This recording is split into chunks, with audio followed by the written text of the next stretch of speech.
वागीशाद्य सुमनसः सर्वार्थनाम उपक्रमे यन्नत्वा कृतकृत्यस्यो तन्नमामि गजाननं दोर्भिर्युक्ता चतुर्भिस्फटिकमणिमयीमक्षमालां दधाना हस्तेनैकेन पद्मं सितमपि च शुकं पुस्तकं चापरेण भासा कुन्देन्दुशङ्खस्फटिकमणिनिभा भासमाना समाना सा मे वागदेवतेयं निवसतु वदने सर्वदा सुप्रसन्ना कूजन्तं राम रामेति मधुरं मधुराक्षरम् आरुह्य कविताशाखां वन्दे वाल्मीकिकोकिलम् आपदामपहर्तारं दातारं सर्वसम्पदां लोकाभिरामं श्रीरामं भूयो भूयो नमाम्यहम् यत्र यत्र रघुनाथकीर्तनं तत्र तत्र कृतमस्तकाञ्जलिं बाष्पवारि परिपूर्णलोचनं मारुतिं नमत राक्षसान्तकम्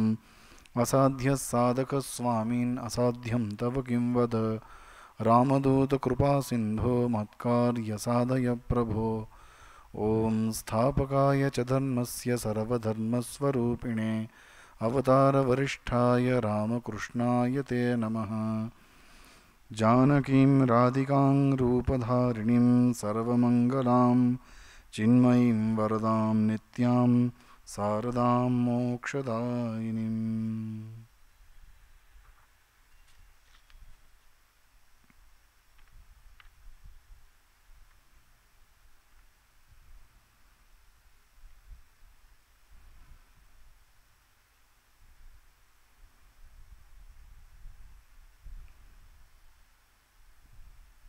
নমস্কার। শ্রীরামের অনুধ্যান বাল্মীকি রামায়ণ কথার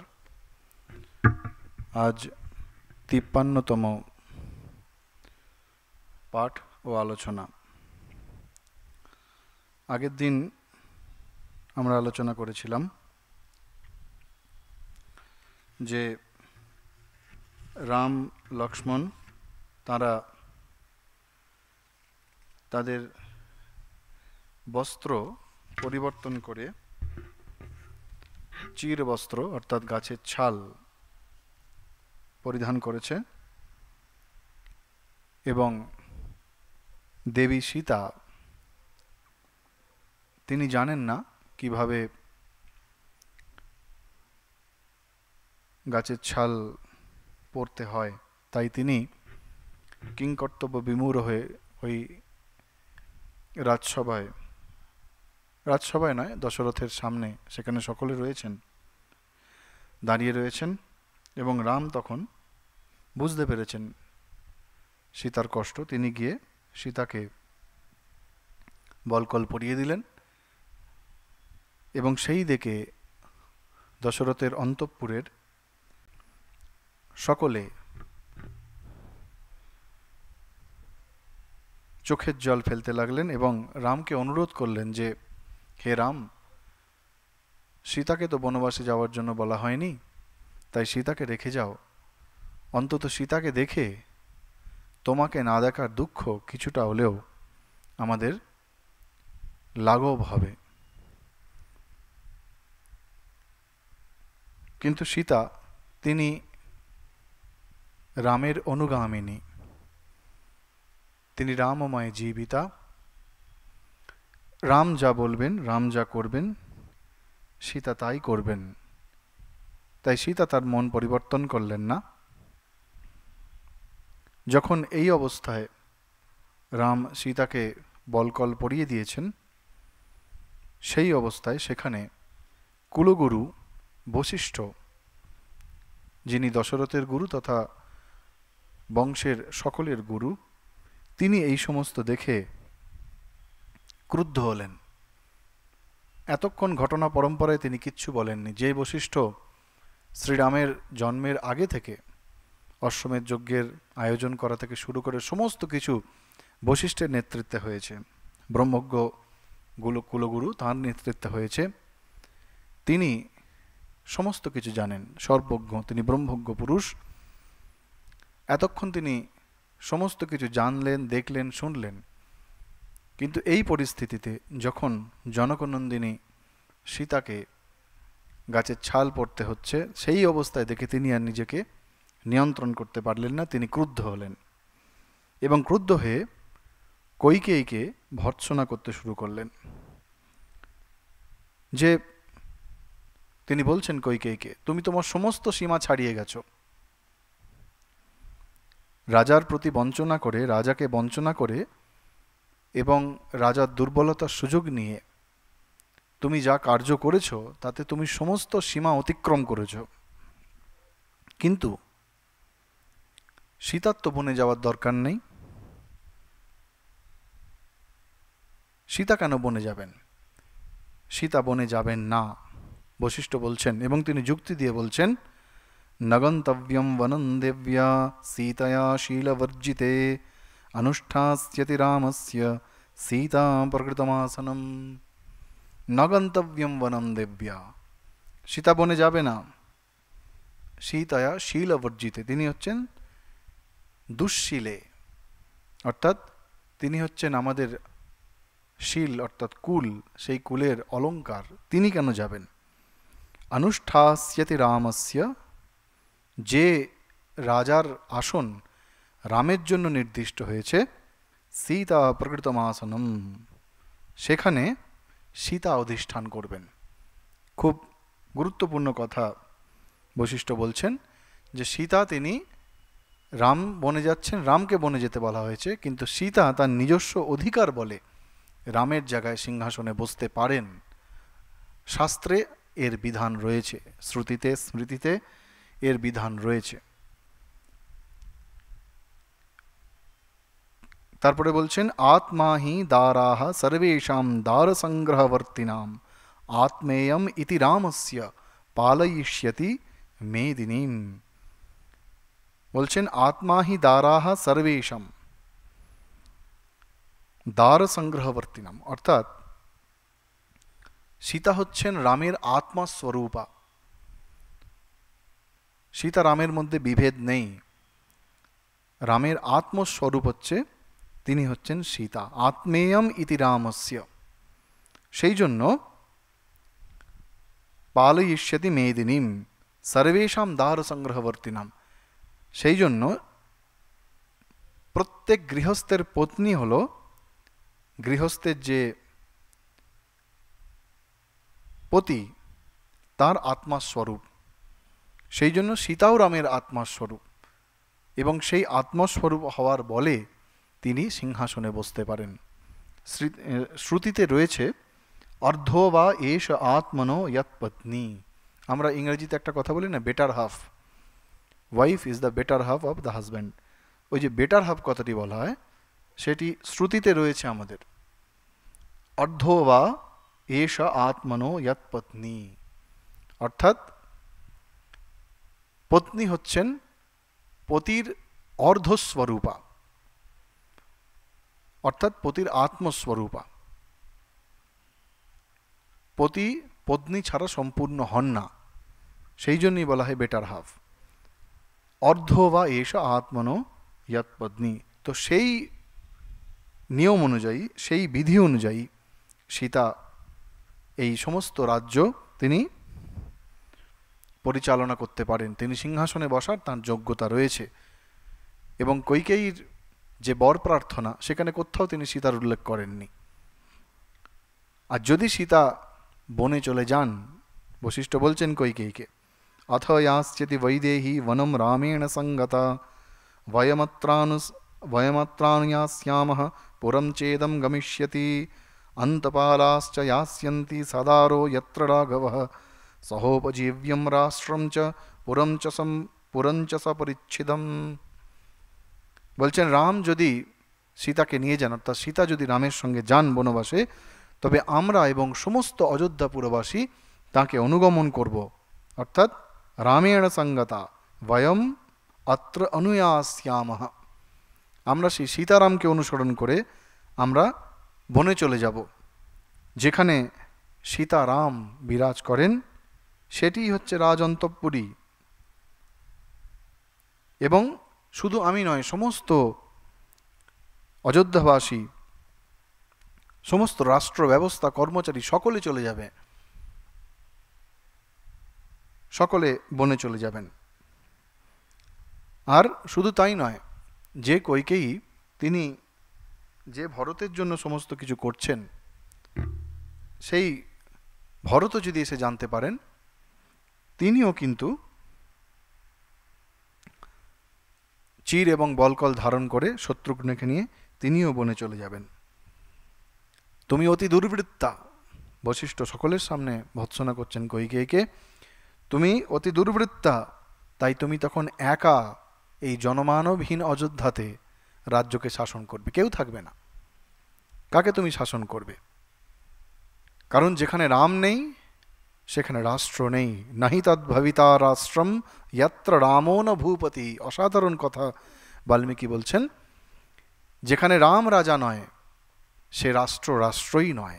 নাহি তদ্ভবিতা রাষ্ট্রম যত্র রামো ন ভূপতি তদ্বনম ভবিতা রাষ্ট্রম যত্র রামো নিবৎসপতি। যেখানে রাম বিরাজ করেন, সেটা অরণ্যই হোক বা যাই হোক, সেইটি হচ্ছে রাষ্ট্র। রাম ছাড়া রাষ্ট্রের কল্পনা হতে পারে না, গুরু বশিষ্ঠ বলছেন। রাম ছাড়া রাষ্ট্রের কল্পনা হতে পারে না। যেখানে রাম নেই সেখানে রাষ্ট্র নেই, আর যেখানে রাম আছে সেটা অরণ্য হোক, গিরি গুহা যেখানে হোক, সেইখানেই রাষ্ট্র রয়েছে। আর ভরত যদি তোমার ঔরসজাত, ওই রাজার ঔরসজাত পুত্র হয়, এরপর বশিষ্ঠ বলছেন, ভরত যদি রাজা দশরথের ঠিক ঠিক পুত্র হন, তবে আপনি এই যে কপটতা করে রাজাকে ঠকিয়ে বঞ্চনা করে ভরতকে যে রাজা করতে চেয়েছেন, ভরত যদি ঠিক ঠিক দশরথের পুত্র হয়, তিনি কখনো আপনার কথা শুনবেন না। রাম বিনা এ রাজ্য তিনি শাসন করবেন না, তিনি রামের কাছে যাবেন। আমাদের মনে রাখতে হবে, বশিষ্ঠ হচ্ছেন ধর্মজ্ঞ তথা ব্রহ্মজ্ঞ। তাঁর কথা কখনো মিথ্যা হয় না, এবং পরবর্তীকালে আমরা দেখব তাঁর কথা মিথ্যা হয়নি। ভরত কখনোই রামের ছেড়ে যাওয়া রাজ্য গ্রহণ করতে চাননি। তিনি রামকে ফিরিয়ে আনার জন্য রামের কাছে গিয়ে চিত্রকূটে দেখা করতে গিয়েছিলেন, তাকে ফিরিয়ে নিয়ে আসার জন্য তিনি গিয়েছিলেন। এবং রাম ফিরে এলেন না বলে তিনিও কিন্তু অযোধ্যায় প্রবেশ করেননি। আমরা পরে সেটা পাব। নন্দীগ্রাম বলে একটি জায়গা রয়েছে, সেইখানে তিনি রামের মতো ওই জটা বলকল ধারণ করে তিনিও বনবাসের মতো জীবনযাপন করেছেন। সুতরাং বশিষ্ঠ বলছেন, তুমি যতই লম্পজম্প করো না কেন, ভরত এই রঘুবংশের সন্তান, তার রক্তে রঘুবংশের সংস্কার বইছে, সে কখনোই তোমার কথা শুনবে না, সে কখনোই পিতৃবংশের অন্যতা করবে না। কারণ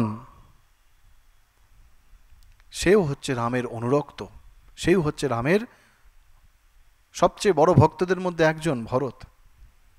আর পৃথিবীতে এমন কোনো লোক নেই যে রামের ভক্ত নন। লোকে নাহি সা বিদ্যেতা ইয়ো না রামমনুব্রত। এই ত্রিভুবনে লোকে, লোকে মানে হচ্ছে পৃথিবীতে, এমন কোনো লোক নেই যে রামের ভক্ত হতে পারেন না। টিকাকার বলছেন, ইয়ো রামম অনুব্রত স লোকে ন অনুব্রত স লোকে কস্মিঞ্চিৎ ভুবনে না এব বিদ্যাতে। যদি রামের অনুরক্ত কেউ না হন, তিনি ত্রিভুবনের কোথাও থাকতে পারবেন না। এই কথাটি বলার মাধ্যমে তিনি, বশিষ্ঠ আসলে কইকেয়ীকে শেষবারের মতো বোঝাবার চেষ্টা করছেন যে আপনি এইভাবে ভরতের জন্য রাজ্য আকাঙ্ক্ষা করবেন না। রাম ছাড়া রাজ্য হয় না, রাম ছাড়া রাষ্ট্র হয় না, সে রাষ্ট্র কেউ গ্রহণ করবেন না। আপনি আজই দেখতে পাবেন, শুধু অযোধ্যাবাসী নয়, শুধু মানুষ নয়, সমস্ত পশু, সাপ, পক্ষী, হরিণ, এমনকি বৃক্ষ সকল, অযোধ্যার যে বৃক্ষ রয়েছে, গাছপালা রয়েছে, তারাও রামকে অনুগমন করবে। তাই আপনি আপনার এই দুরাশা ত্যাগ করুন, আপনার এই দুরভিসন্ধি ত্যাগ করুন। ত্যাগ করে আপনি শ্রীরামকে, বনে যাওয়ার যে প্রতিজ্ঞা শ্রীরাম নিজেই করেছেন, তা থেকে আপনি তাকে মুক্ত করুন এবং এই সমগ্র রাষ্ট্রকে আপনি রক্ষা করুন। কিন্তু ওই চোরানা শোনে ধর্মের কাহিনী, এবং এত কিছু কথা যখন হচ্ছে তখনও সীতা সমস্ত কিছু শুনছেন, কিন্তু তিনি কোনো কিছুতে কান দিলেন না।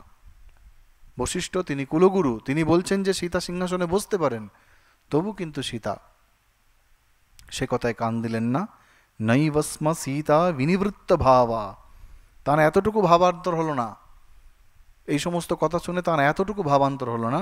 প্রিয়স্য ভর্তুহু প্রতিকার কামা, ভর্তুহু মানে পতি, রাম হচ্ছেন তার পতি, তাই তার অনুকরণ করাই তার জীবনের একমাত্র সাধ্য ও সাধনা।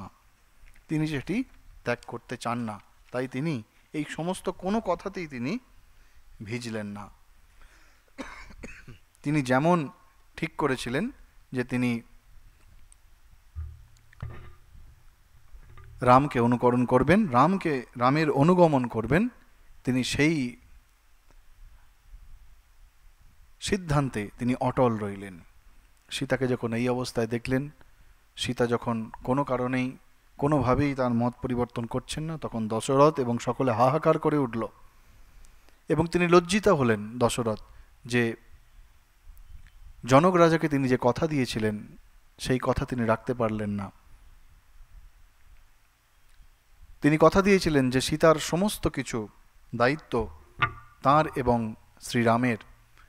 শ্রীরাম তো দায়িত্ব পালন করবেন, কিন্তু দশরথ পুত্রবধূ তথা কন্যা সম সীতার প্রতি তার দায়িত্ব পালন করতে পারলেন না। তিনি বলছেন, আমি আমার নিজের কর্মর জন্যেই এই অবস্থায় পৌঁছেছি। কীরকম বলছে, বেণুম ইব আত্মপুষ্পম।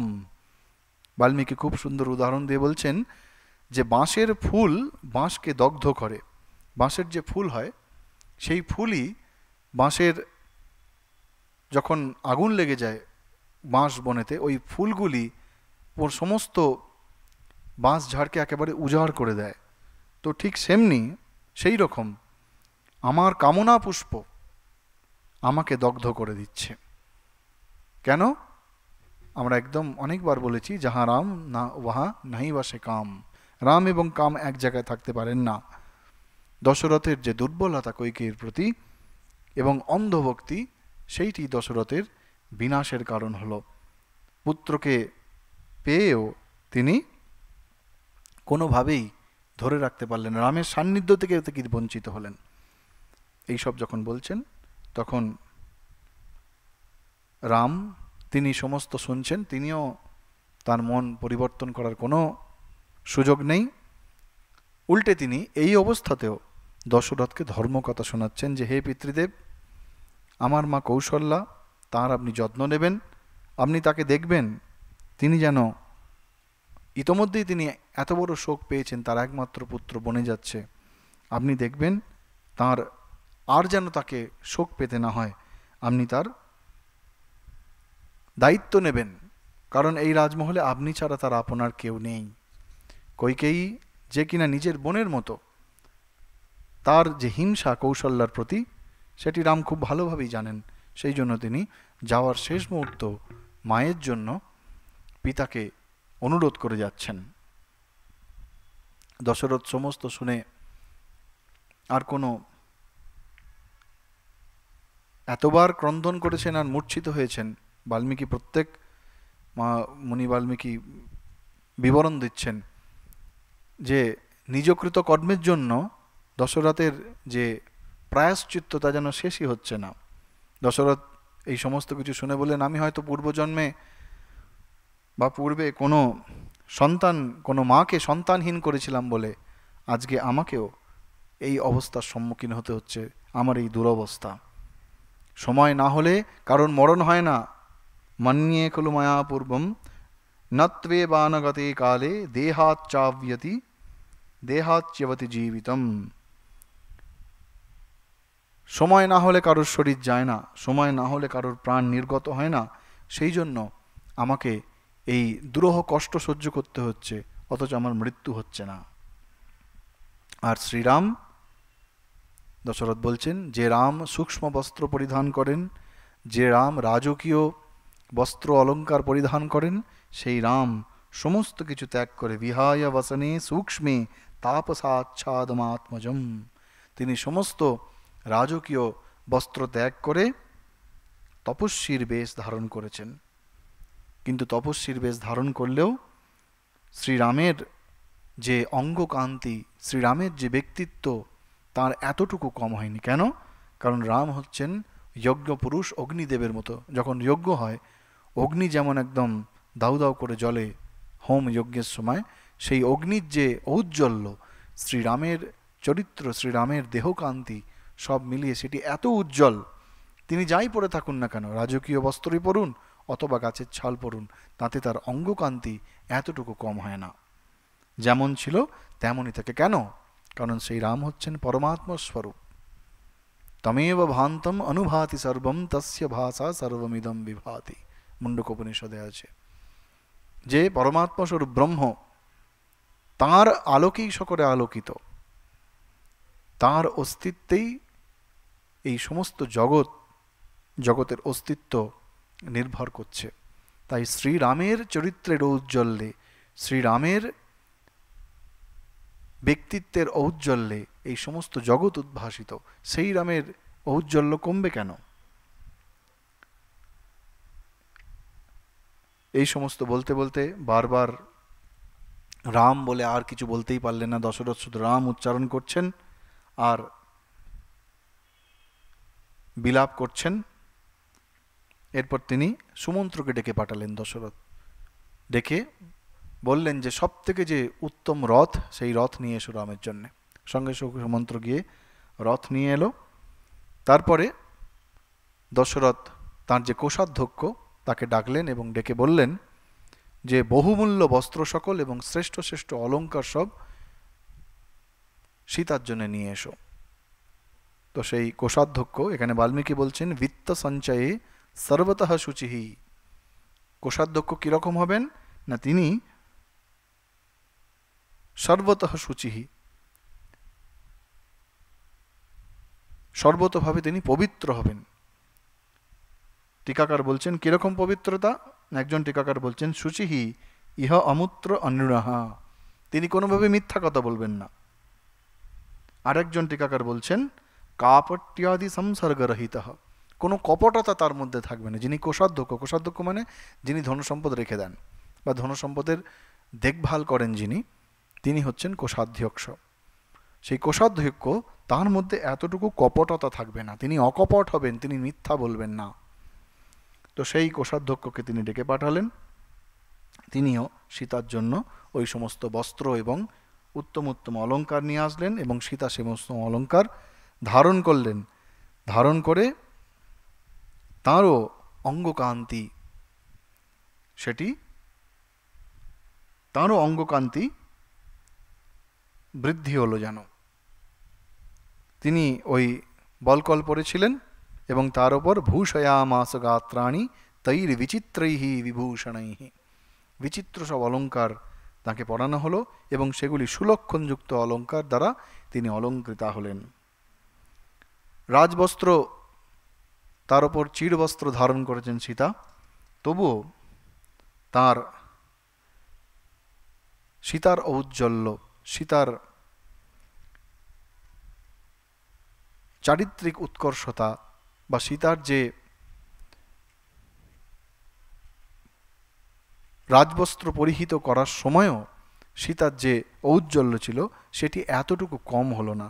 বাল্মীকি খুব সুন্দর উদাহরণ বলছেন যে প্রাতঃকালে যখন উদীয়মান কিরণমালীর কিরণে আকাশ যেমন উজ্জ্বল হয়ে ওঠে, সকালের দিকে একদম ভোরবেলা যখন সূর্য উদয় হয় তখন যেমন সারা আকাশটা একদম যেন মনে হয় কেউ সিঁদুর খেলে দিয়েছে, সেই রকম উজ্জ্বল হয়ে ওঠে, সীতাও তেমনি ওই অলঙ্কারগুলি পরিহিতা হয়ে তিনি নিজে উজ্জ্বল হলেন এবং রাজগৃহ যেন উজ্জ্বল হয়ে উঠল। কিন্তু প্রকৃতপক্ষে সীতার ঔজ্জ্বল্যের কারণ কি না, তিনি রাম চিন্তায় উদ্ভাসিতা, তিনি সর্বদা রামের চিন্তা করছেন, তিনি রামময় জীবিতা। সেই জন্য সেই রাম মন্ত্রের গুণেই সীতা উজ্জ্বলা হয়ে রয়েছেন। এই অবস্থায় সীতা গিয়ে তত্র সীতা মহাভাগা ভবন্তে শ্মশ্রুপাদয়োঃ, তিনি শাশুড়ি মাতা কৌশল্যাকে প্রণাম করলেন। প্রণাম করতে কৌশল্যা তাকে আলিঙ্গন করলেন। কৌশল্যা তাকে কয়েকটি গুরুত্বপূর্ণ কথা এখানে বললেন। বাল্মীকি এই প্রত্যেকটি চরিত্রের মধ্য দিয়ে আমাদের যে সনাতন বৈদিক ভারতবর্ষের যে ঐতিহ্য সেটিকে তুলে ধরছেন। এখানে কৌশল্যার মধ্য দিয়ে তিনি কে সতী আর কে অসতী এই দুটি জিনিস, এই দুটি চারিত্রিক বৈশিষ্ট্যকে তুলে ধরছেন। প্রথমে কৌশল্যা সীতাকে বলছেন অসতী কারা। যেহেতু রাজ ঘরানা ছেড়ে রাজঘরানায় অভ্যস্তা সীতা, তিনি রামের সঙ্গে বনবাসে যাচ্ছেন, তাই তাকে সাবধান করছেন। মা যেমন মেয়েকে সাবধান করে সেই রকম সাবধান করছেন। असत्य सर्वलोकेऽस्मिन् सततं सत्कृतः प्रियैः भर्तारं नानुमन्यन्ते विनिपातगतं स्त्रियः। বলছেন নিজের স্বামীর দ্বারা সর্বদা প্রিয় ব্যবহারে সম্মানিত হয়েও যে সমস্ত পত্নীগণ পতি যখন সংকটে পড়ে তার সমাদর করেন না, তার সম্মান করেন না, তাকে সাহায্য করেন না, তিনি হচ্ছেন অসতী স্ত্রী। অর্থাৎ পতির যখন ভালো অবস্থা সেই সময় সেই সময়টিকে উপভোগ করার পর পতি যদি কোনো বিপদে পড়েন বা তিনি যদি কোনো কষ্টে পড়েন, সেই সময় যে স্ত্রী পতিকে ছেড়ে চলে যায় তিনি হচ্ছেন অসতী।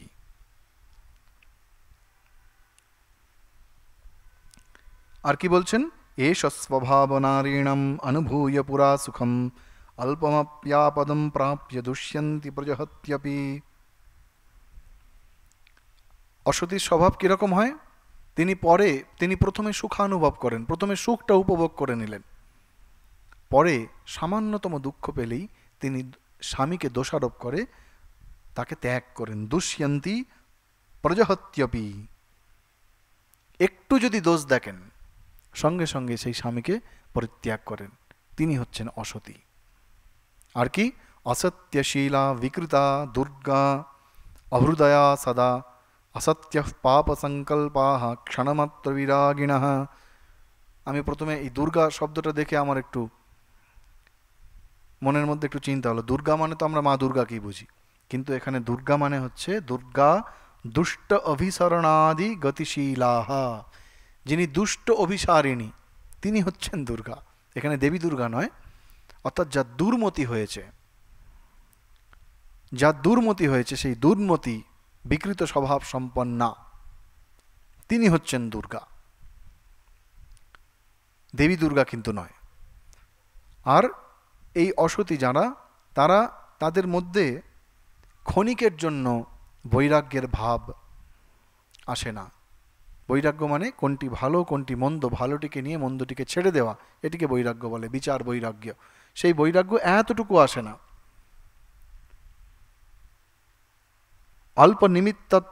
অল্প নিমিত্ততঃ ক্ষণমাত্রেণ ত্যক্তানুরাগাঃ অবিশ্বসনীয়সঃ ইতি ইয়াবৎ। অর্থাৎ ক্ষণমাত্রের জন্য সামান্য কারণে তার সমস্ত অনুরাগ চলে যায় যাদের মধ্যে থেকে, এবং অবিশ্বাস আসে সেই সমস্ত যারা, তারা হচ্ছে অসতী। আর সতীকে প্রথমে অসতীর কথা বললেন, যে যারা ন কুলম ন কৃতম বিদ্যা ন দত্তম নাপি সংগ্রহ স্ত্রীণাম গৃহাত হৃদয়ম অনিত্য হৃদয়াহিতা।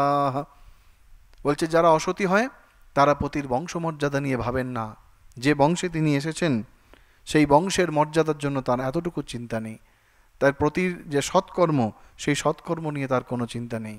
পতির বিদ্যা দান, এমনকি তিনি যা উপার্জন করেন তাতেও তিনি সন্তুষ্ট নন। আসলে কৌশল্যা এখানে কৈকেয়ীর যে দোষগুলি রয়েছে, কৈকেয়ীর মধ্যে যে অসতীর লক্ষণগুলি রয়েছে, কৈকেয়ীকে লক্ষ্য করেই তিনি এই সমস্ত কথাগুলো সীতাকে বলছেন, সাবধান করছেন, তুমি যেন এরকম হয়েও না। তোমাকে কীরকম হতে হবে? তোমাকে সতীর মতো আচরণ করতে হবে। সতীকে সাধ্বীনাম তু স্থিতানাম তু শীলে সত্যশ্রুতে স্থিতে স্ত্রীণাম পবিত্রম পরমম পতিরেকো বিশিষ্যতে। যারা সচ্চরিত্রে, সাধ্বীনাম তু স্থিতানাম তু শীলে সত্যে শ্রুতে স্থিতে, যারা সত্য এবং প্রজ্ঞায় অবস্থিত, যারা কখনো অসত্য আচরণ করেন না, যারা তাদের বুদ্ধিকে ঠিক ঠিক ব্যবহার করেন, অর্থাৎ যাদের বুদ্ধির মধ্যে বিচার বিবেক রয়েছে, যারা সাংসারিক সাধ্বী স্ত্রী, তাদের কাছেই তারাই একমাত্র ঠিক ঠিক সতী, তারাই একমাত্র ঠিক ঠিক পতির অনুগামিনী, তারাই বিশিষ্টতা প্রাপ্ত হয়। সুতরাং তুমি ওই রকম অসতী হও না, তুমি সতী হও। কেন? ন ত্বয়া নাবমন্তব্যঃ পুত্রঃ প্রব্রাজিতো বনম তবদেব সমস্তেষ নির্ধন সাধনোপি বা। কৌশল্যার মনে সীতার পক্ষে কোনো সন্দেহ নেই, কিন্তু তবু আমাদের শিক্ষার জন্য যেন বাল্মীকি কৌশল্যাকে দিয়ে বলাচ্ছেন যে বনে যখন ঘুরবে, বনে যখন তোমরা বনবাসে যখন থাকবে, তখন তুমি যেন আমার পুত্র রামকে কখনো অবজ্ঞা করো না। কেন? কারণ পতির ধন থাক আর তিনি নির্ধন হন, ধনসম্পত্তি থাকুক বা না থাকুক, সে কিন্তু তোমার দেবতুল্য। তব দেব সমস্তেষ, তিনি হচ্ছেন তোমার কাছে দেবতা তুল্য। তার দেবত্বের মাপকাঠি ধনসম্পত্তি নয়। কি অপূর্ব কথা কৌশল্যাকে দিয়ে বাল্মীকি বলাচ্ছেন। এবং বাল্মীকি বোঝাচ্ছেন যে এই যে বিবাহ ব্যাপারটি, পতি পত্নীর সম্পর্ক, এটি কত মহান, এবং কে ঠিক ঠিক পতির অনুরাগিনী সতী, সেটি কৌশল্যাকে দিয়ে বলাচ্ছেন। সীতা সমস্ত কিছু শুনলেন।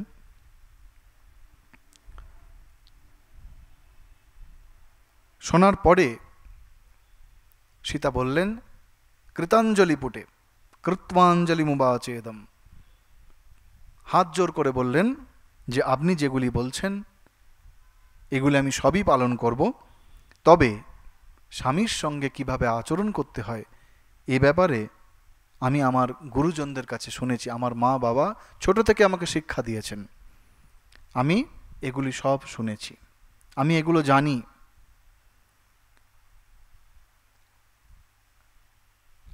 জানি। সেই জন্যে নমাম সজ্জনে নার্যা সমানয়িতুমর্হতি ধর্মাদ বিচলিতুম না অমলম অহমলম চন্দ্রাদিব প্রভা। বলছেন, মাতা, আমাকে আপনি অসতীর মতো ভাববেন না, আমি কখনোই অসতী হব না। চন্দ্রকে যেমন তার প্রভা থেকে আলাদা করা যায় না, যখন পূর্ণিমায় চাঁদ ওঠে আমরা বলি না জ্যোৎস্না, তো চন্দ্র এবং চন্দ্রমা অর্থাৎ জ্যোৎস্না, চন্দ্রকে যেমন তার প্রভা থেকে আলাদা করা যায় না, চন্দ্রের প্রভা যেমন চন্দ্র থেকে কখনো বিচ্যুত হন না, তেমনি কোনোভাবেই আমি আমার স্বামী শ্রীরামচন্দ্র থেকে বিচ্যুত হব না। রাম হচ্ছেন চন্দ্র, আর সীতা হচ্ছেন সেই চন্দ্রের প্রভা, সেই চন্দ্রের কিরণ, তিনি হচ্ছেন সীতা। আমরা যেমন শ্রী শ্রী মায়ের প্রণাম মন্ত্রে দেখি, যথাগ্নের দাহিকা শক্তি রামকৃষ্ণ স্থিতা হিয়া, অগ্নি এবং তার দাহিকা শক্তি যেমন, এই দুটিকে আলাদা করা যায় না। শ্রীরামকৃষ্ণদেব বলছেন, অগ্নিকে ভাবলেই তার দাহিকা শক্তিকে চিন্তা করতে হয়। যেমন অগ্নি এবং তার দাহিকা শক্তি, তেমনি শ্রীরামকৃষ্ণ এবং তার শক্তি হচ্ছেন শক্তিস্বরূপিণী মা শারদা। ঠিক তেমনি এখানে সীতা বলছেন, রাম হচ্ছেন চন্দ্র, তিনি হচ্ছেন চাঁদ, আমি হচ্ছি সেই চাঁদের প্রভা। চাঁদকে চাঁদের প্রভা থেকে আলাদা করা যায় না, চাঁদ থাকলে তার প্রভা থাকবে। বাল্মীকি এখানে অপরূপভাবে একদিকে কইকেয়ী, অন্যদিকে সীতা, একজন স্ত্রী লোভে পড়ে মোহে পড়ে কত নিচে নামতে পারে, আর একজন স্ত্রী ভীষণ পরিস্থিতিতে পতি যখন সর্বস্বান্ত হয়েছেন তখন তিনি কত উচ্চে উঠতে পারেন, সেইটি বাল্মীকি দেখাচ্ছেন। আর সীতা কি বলছেন, না তন্ত্রী বাদ্যতে বীণা না চক্র বিদ্যতে রতঃ না পতি সুখমেধেন ইয়াস্যাদপি শতাত্মজা। বলছেন, বীণা, আমরা জানি না বীণা, মা সরস্বতীর হাতে থাকে বীণা, সেই বীণাতে যেমন তার না থাকলে বীণা বাজে না, রথেতে যেমন চাকা না থাকলে রথ চলে না, তেমনি শত সন্তানের জননী হয়েও সতী, যে সতী স্ত্রী, সে পতিকে ছাড়া কখনো সুখ পেতে পারে না। সুতরাং দুজনে হচ্ছে অবিচ্ছেদ্য অঙ্গ, তারা একে অপরের পরিপূরক। সতীর পতি ছাড়া তার কোনো গতি নাই, পতি হচ্ছেন তার একমাত্র দেবতা। সেই জন্য সেই পতিকে কোন স্ত্রী না পুজো করবে? আর রামচন্দ্র তিনি আদর্শ পতি, সমস্ত দিকে তার আদর্শ চরিত্রের ছটা আমরা দেখেছি। সেই রামচন্দ্রকে আমি পূজা না করে কি করব? এইসব বলে সীতা বলছেন, আমি শ্রেষ্ঠ ধর্ম বিষয়ে শ্রবণ করে বরণীয় হয়েছি, আমি ছোট থেকে এগুলো শিখেছি, আমি কিভাবে আমার পতিকে অবমাননা করব? তিনি যে অবস্থাতেই থাকুন না কেন, তিনিই আমার দেবতা স্বরূপা, শ্রেষ্ঠা শ্রুতধর্ম পরাবরা। সেই জন্য আজকের যে পাঠের নাম রাখা হয়েছে সীতা শ্রেষ্ঠা। তিনি হচ্ছেন শ্রেষ্ঠা। তিনি এমন আদর্শ স্থাপন করছেন যা সাধারণের পক্ষে হয়তো সম্ভব নয়, কিন্তু আমরা অনুসরণ করতে পারি, আমরা শিখতে পারি। সীতা সব শিখেছেন ছোট থেকে, কিন্তু তার মধ্যে ঔদ্ধত্য নেই। তিনি সম্মান দিয়ে বিনয়ের সঙ্গে হাত জোর করে মাতা কৌশল্যাকে বলছেন। তার মধ্যে আত্মশ্রদ্ধা রয়েছে, কিন্তু আত্মম্ভরিতা নেই। তার মধ্যে আত্মবিশ্বাস রয়েছে, কিন্তু অহংকার নেই। এইটি আমাদের শেখার। আমাদের ভারতীয় সমাজে শাশুড়ি এবং বউয়ের যে ঝগড়া কলহ, এটি একটি চিরন্তন সমস্যা, হাজার হাজার বছর ধরে চলে আসছে। কিন্তু এখানে কৌশল্যা এবং সীতার মধ্যে, শাশুড়ি এবং তার পুত্রবধূ, এই দুজনের মধ্যে যে কথোপকথন, এইগুলি যদি আমরা মনন করি, তাহলে আমাদের এই অনন্ত যে সমস্যা, সেই সমস্যা দূর করতে পারি আমরা। যে এখানে পুত্রবধূ তিনি যোগ্যতা সম্পন্না, কিন্তু তার মধ্যে ঔদ্ধত নাই। আবার শাশুড়ি কৌশল্যা, তিনিও বলছেন এটা করো এটা করো না, কিন্তু যখনই সীতা বললেন, সীতা যখন প্রকাশ করলেন যে আমি এরকম হতে পারবো না, আমি রামের অনুগামিনী, আমি রামময় জীবিতা, তখন দুঃখ এবং আনন্দ দুটোই কৌশল্যার মধ্যে হচ্ছে। দুঃখ, রাম চলে যাচ্ছে, সীতা চলে যাচ্ছে বনে, আবার আনন্দ যে তিনি যে কথাগুলি বলেছেন সেগুলি সীতা ছোট থেকে শিখেওছেন এবং তিনি সেটা পালন করবেন কথা দিচ্ছেন। সেই জন্য এই দুঃখ এবং আনন্দ যুগপৎ তার মধ্যে ভাবান্তর হচ্ছে এবং তিনি কাঁদছেন। বাল্মীকি বলছেন, শুদ্ধ সত্ত্বা মুমোচাশ্রু সহসা দুঃখ হর্ষজম। দুঃখ আর হর্ষ এই দুটোই যুগপৎ কৌশল্যার মধ্যে হচ্ছে এবং তিনি অশ্রুমোচন করছেন, তিনি কাঁদছেন। কেঁদে তিনি রামকে বলছেন যে রাম, আমি এখন নিশ্চিন্ত, তুমি বনে যাওয়ার পথে এগিয়ে যাও। শ্রীরামও মাতা কৌশল্যাকে প্রণাম করছেন, প্রণাম করে কথা দিচ্ছেন শীঘ্র বনবাস সম্পন্ন করে আমি ফিরে আসব, আপনি চিন্তা করবেন না।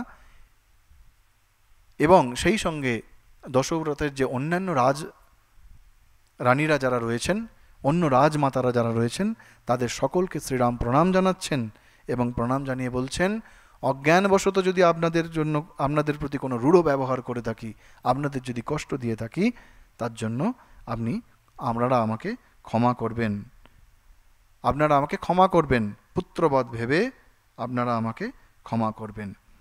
সেই জন্য রাম এবং সীতা এই দুটিই যেন এক কথায়, এক সুরে গাথা রয়েছে।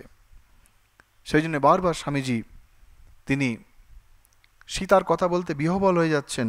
স্বামীজি বলছেন, সীতার কথা কি বলিব, তোমরা জগতের সমগ্র প্রাচীন সাহিত্য অধ্যয়ন করিয়া নিঃশেষ করিতে পারো, জগতের ভাবী সাহিত্যসমূহ নিঃশেষ করিতে পারো, কিন্তু তোমাদিগকে নিঃসংশয়ে বলিতে পারি যে আর একটি সীতার চরিত্র বাহির করিতে পারিবে না। সীতা চরিত্র অসাধারণ, ওই চরিত্র একবারই চিত্রিত হইয়াছে, আর কখনো হয় নাই, হইবেও না। শুধু তাই নয়, স্বামীজি বলছেন, রাম হয়তো কয়েকটি হইয়াছেন, কিন্তু সীতা আর হন নাই। ভারতীয় নারীগণের যেরূপ হওয়া উচিত, সীতা তাহার আদর্শ। নারী চরিত্রের যত প্রকার ভারতীয় আদর্শ রয়েছে, সবই এক সীতা চরিত্র হইতেই উদ্ভূত। আর সমগ্র আর্যাবর্তে এই সহস্র সহস্র বৎসর যাবৎ তিনি আবাল বৃদ্ধ বনিতার পূজা পাইয়া আসিতেছেন। মহামহিমময়ী সীতা সাক্ষাৎ পবিত্রতা অপেক্ষাও পবিত্রতার থেকেও পবিত্র। সহিষ্ণুতার চূড়ান্ত আদর্শ সীতা চিরকালই এই রূপ পূজা পাইবেন। তিনি বারবার স্বামীজি এই সীতা চরিত্রের গুণগান গেয়েছেন। শ্রীরামের চরিত্রের থেকেও সীতার চরিত্র যেন সব কিছুকে ছাড়িয়ে গেছে। স্বামীজি বলছেন, আমরা সকলেই সীতার সন্তান। আমাদের নারীগণকে আধুনিকভাবে গড়িয়া তুলিবার যে সকল চেষ্টা হইয়াছে, সেগুলির মধ্যে যদি সীতা চরিত্রের আদর্শ হইতে ভ্রষ্ট করিবার চেষ্টা থাকে, তবে সেগুলি বিফল হইবে। অর্থাৎ বর্তমান নারী সমাজকে তখন স্বামীজি তখন বলে গেছেন 100 বছর আগে, যদি নারী চরিত্রকে উন্নয়ন করতে হয়, নারী চরিত্রের যদি উন্নয়ন ঘটাতে হয়, তাহলে সীতার চরিত্রর মনন করা, সীতার চরিত্রের স্মরণ মনন করা এবং সেই চরিত্র থেকে, সেই আদর্শ থেকে দেখে শেখা আমাদের একমাত্র পথ। বলছেন, ভারতীয় নারীগণকে সীতার পদাঙ্ক অনুসরণ করিয়া নিজেদের উন্নতি বিধানের চেষ্টা করিতে হইবে। ইহাই ভারতীয় নারীর উন্নতির একমাত্র পথ। এর পরের দিন আমরা দেখব রাম তিনি বনবাসের জন্যে নির্গত হচ্ছেন। এই বলে আজকের মতো রাখা হচ্ছে। ওম শান্তি শান্তি শান্তি। হরি ওম তৎসদ। শ্রীরামকৃষ্ণার্পণমস্তু।